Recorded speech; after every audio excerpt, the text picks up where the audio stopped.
Essa briga que culminou com a demissão do superintendente-geral da Polícia Federal e com a retirada do governo do ex-ministro Sérgio Moro vem revelar apenas como foi um grave erro essa escolha do ministro Sérgio Moro como ministro da Justiça.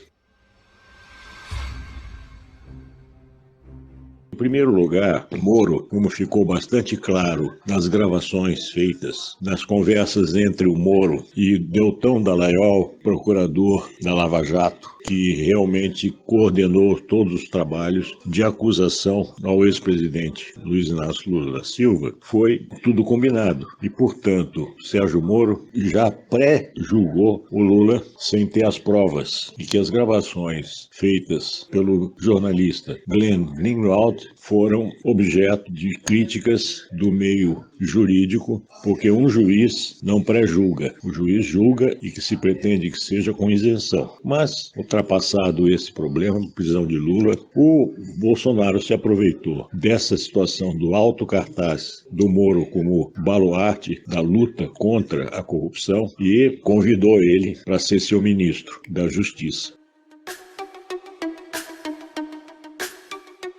E, pelo que foi ventilado pela mídia, o Bolsonaro concordou com o Sérgio Moro que, como pré-condição para ele abandonar, deixar de ser juiz com altos salários, com garantia de futuro, portanto, para ele e para a família dele, que ele fosse nomeado, quando ocorresse a primeira vaga, no Supremo Tribunal Federal. Bolsonaro concordou, embora depois desmentisse que tivesse pré-condição para o Moro aceitar a vinda para o governo.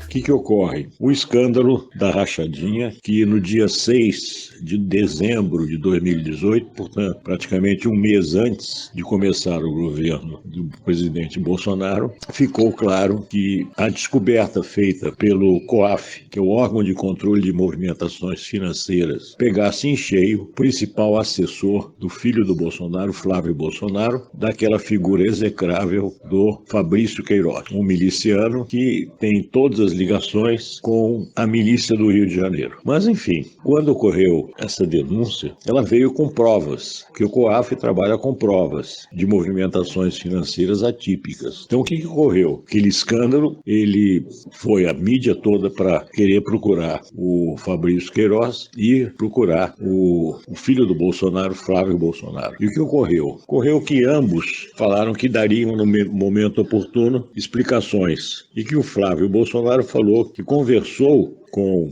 o Queiroz e ficou com a opinião de que ele tinha um motivo justo, correto, para praticar essa rachadinha.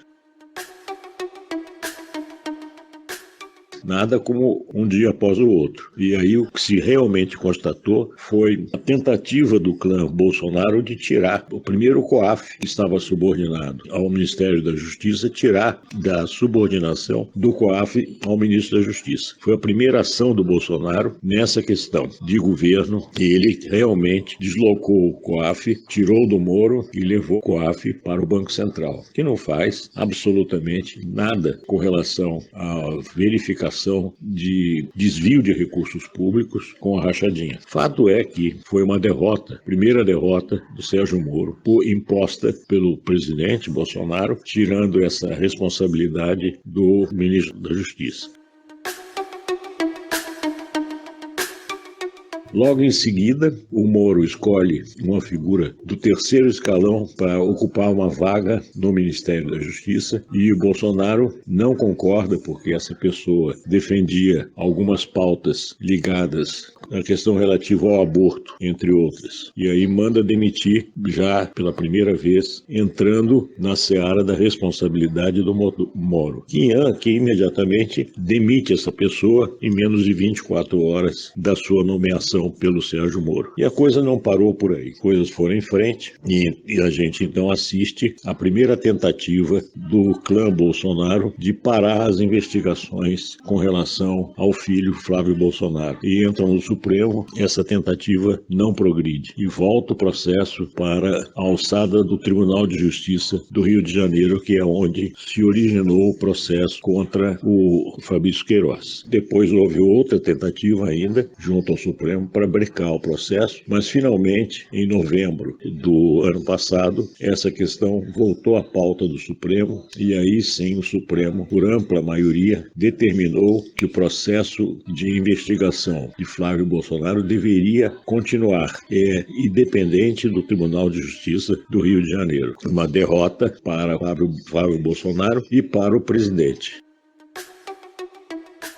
Fato é que, em todas essas circunstâncias, o presidente e o ministro da Justiça estavam entrando em choque. Fato é que o Bolsonaro, então, quis que ele retirasse do cargo que ocupava como delegado-geral da Polícia Federal, que era até agora como responsável, que foi que ele tentou tirar, desde agosto do ano passado, esse chefe da Polícia Federal da responsabilidade e querendo trocar esse nome por um da confiança do Bolsonaro. O Guedes não concordou e Bolsonaro já teve primeira tentativa de demitir na raça essa pessoa. E aí os ministros militares interviram. Um deles, Augusto Heleno, chegou a afirmar que se Bolsonaro demitisse esse delegado da Polícia Federal, simplesmente o governo dele ia acabar. E aí Bolsonaro recuou.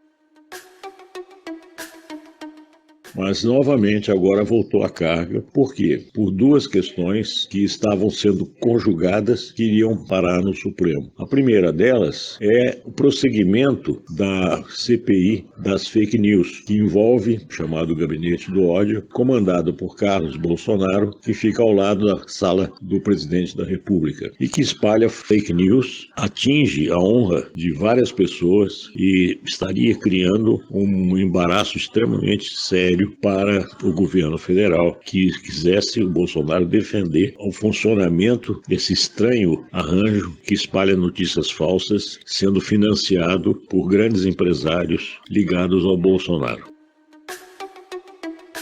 Bom, o fato central é que isso iria parar no Supremo e aí sim o risco de uma decisão envolvendo o filho Carlos Bolsonaro e o próprio presidente poderia redundar num pedido de impeachment. E o segundo foi esse mais grave, esse no qual, no dia 21 de abril, a comemoração do feriado, Bolsonaro foi até a frente do QG do Exército, lá em Brasília, e discursou para a massa que o apoiava o fechamento do Congresso, do Supremo e o retorno da ditadura. Então Bolsonaro se envolveu com isso e aí não houve outra alternativa. A Procuradoria-Geral da República abrindo uma investigação que foi aprovada no Supremo para verificar quem financiava esse ato e qual o impacto disso em termos de responsabilidade, pregando a ditadura, o que é fato grave.